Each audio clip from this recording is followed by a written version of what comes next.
Bienvenidos amigos al Flash de History. Hoy veremos imperialismo del siglo XIX. Europa se expande hacia el mundo.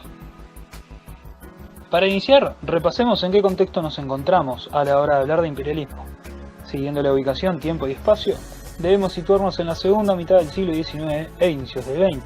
También nos encontramos en una Europa occidental, predominantemente industrial y con una economía de mercado a nivel mundial.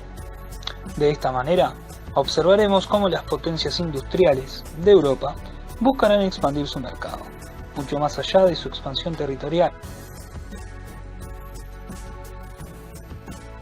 Teniendo en cuenta el contexto ya citado, observemos cuál es la definición de imperialismo.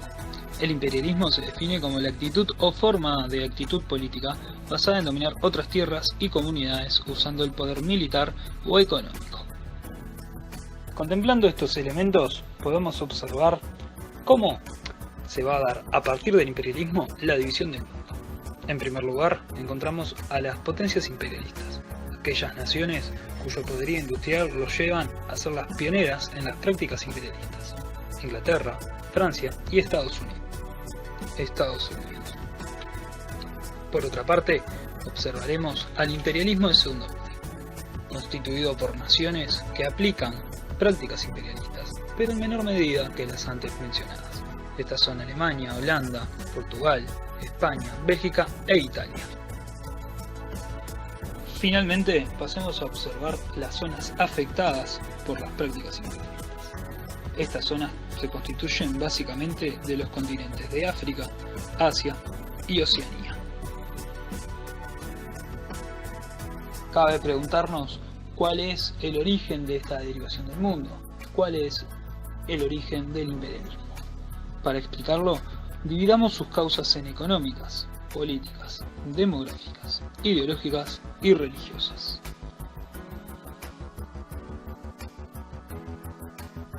Pasemos entonces a las causas económicas. Como observamos al inicio, Europa en la segunda mitad del siglo XIX estaba en pleno proceso de revolución industrial, en su segunda fase, lo que tendrá mucho que ver con el imperialismo, ya que el mismo se desarrolla en el ámbito del sistema económico del capitalismo.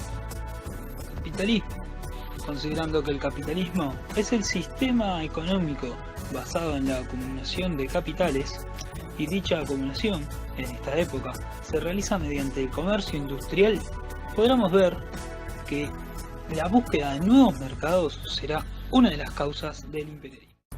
No solamente la búsqueda de nuevos mercados explica este afán imperialista, sobre todo dentro de las causas económicas.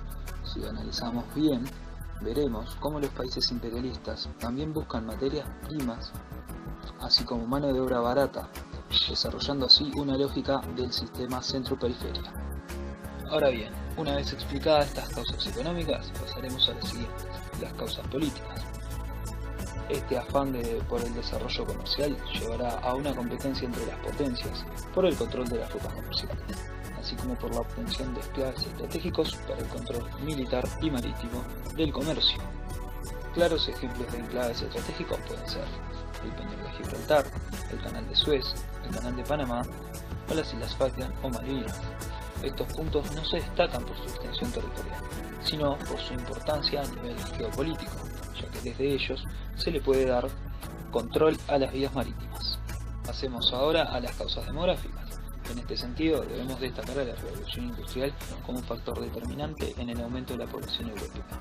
Esto, sumado a las enormes hambrunas que sufrirá Europa a partir de mediados del siglo XIX por crisis agrícolas, serán factores determinantes para la expansión europea. Este contexto, sumado a causas políticas, comerciales y a una nueva oportunidad, el europeo se ve forzado a migrar. Esto es acompañado por el accionar de gobiernos que impulsan la migración de obreros organizados, buscando evitar la formación de sindicatos. De esta manera, la presencia europea en el globo será total. Finalmente veremos las causas de corte ideológico. Para tener en cuenta esto, veamos primero qué es la ideología, entendiendo a la misma como una forma de ver el mundo. En este sentido, Europa tendrá como forma de ver el mundo al pensamiento moderno, un pensamiento donde es Europa la encargada de llevar el progreso hacia el mundo. Este pensamiento será incluso apoyado por la ciencia de la época. En este sentido, la Sociedad Científica Antropológica de Londres en 1863 dirá que las analogías entre los negros y los monos son más grandes que entre los monos y los europeos. El negro es inferior intelectualmente al hombre europeo, y el negro solo puede ser humanizado y civilizado por los europeos. Cabe destacar que en la actualidad este pensamiento es rechazado por la ciencia. Por otra parte, vemos el papel de las organizaciones religiosas, cuales llevarán la cultura a los nuevos territorios, siendo una nueva imposición cultural y una expansión de la cultura europea. Finalmente, y a modo de síntesis, hemos observado la definición de imperialismo, sus principales causas, sus principales impulsores y en gran medida sus consecuencias.